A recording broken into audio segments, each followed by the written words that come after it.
హైదరాబాద్లోని మోక్షగుండం విశ్వేశ్వరయ్య భవన్లో మహాత్మా జ్యోతిరావు పూలే జయంతి వేడుకలను ఘనంగా నిర్వహించారు.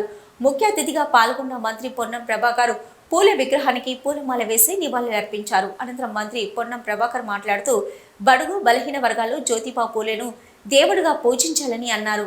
కాంగ్రెస్ మేనిఫెస్టోలో భాగంగా దేశవ్యాప్తంగా కుల గణన చేస్తామని హామీ ఇచ్చినామని అన్నారు. మారుతున్న కాలంతో పాటు కుల వృత్తులు మారుతున్నాయని పేర్కొన్నారు. కాంగ్రెస్ పార్టీ బీసీల అభివృద్ధికి కట్టుబడి ఉంటుందని అన్నారు. రోజు రోజు మార్పు జరుగుతూ ఉంది. బలహీన వర్గాల గొంతుకు సంబంధించినటువంటి ఆలోచన, బలహీన వర్గాలకు న్యాయం జరగాలి, బలహీన వర్గాలకు సంబంధించినటువంటి ఆకాంక్షలు తప్పకుండా ఏ ప్రభుత్వమైనా వినాలి అనే కాడికి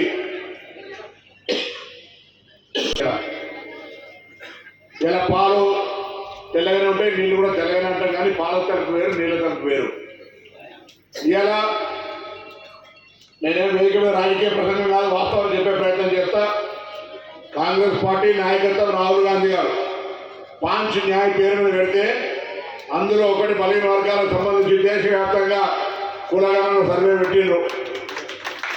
దానికి సంబంధించి ఇప్పుడు అధికారంలో ఉన్న పార్టీ కులగణన సర్వే జరగాలని న్యాయస్థానానికి వెళ్తే ప్రభుత్వంతో సాధ్యం కాదని అభిప్రాయం ఇచ్చినటువంటి పరిస్థితి. అలా ఇంత పాలకు పాలు ఆ కుల సంఘాల్లో ఉన్నటువంటి వాళ్ళందరూ కూడా అనేకమైనటువంటి శిక్షణ ఇచ్చి రేపు పొద్దున పోటీ పరీక్షల్లో కూడా మన వాళ్ళే ఎక్కువ సంపాదించుకునే విధంగా మీ ఆలోచన, మీ యొక్క శక్తిని ఖర్చు చేయండి.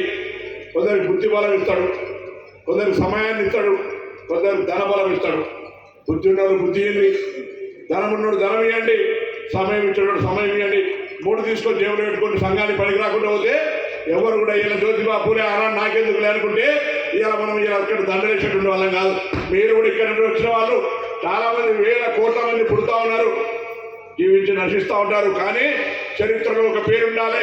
నలుగురు పేరు మీద ఎన్నడో నాడు పలానాయన బాగా చేసిండు, ఆనాడు ఇట్లా పోటీ పరీక్షలు పిల్లలందరికీ కూడా భోజనం పెట్టిండు, వాళ్ళకి శిక్షణ పుస్తకాలు ఇచ్చిండు, అలా ఫీజు కట్టిండు, అలాగే నలుగురు నౌకరు వచ్చి ఆయన కడుపు చల్లగా ఉండే అనే విధంగా తెచ్చుకునే విధంగా ఈ బుద్ధినోడు బుద్ధి ఇవ్వండి, పైసలు పైసలు ఇవ్వండి, టైం ట్రై చేయమని సందర్భంగా నేను కోరుతూ, దయచేసి అవకాశం వచ్చినప్పుడు ఆ అవకాశాన్ని మన వాళ్ళ కొరకు వినియోగించడమే సమర్థుడు అంటారు.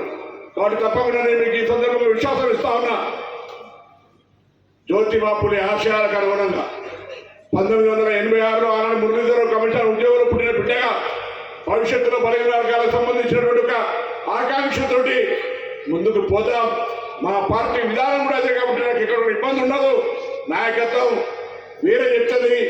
నేను ఆ పార్టీలో ఉన్నప్పుడు ఆ నాయకత్వానికి వ్యతిరేకంగా ఉండడం ఇబ్బంది కావచ్చు, కానీ నాయకత్వం అదే లక్ష్యం, నాది కూడా అదే లక్ష్యం అయినప్పుడు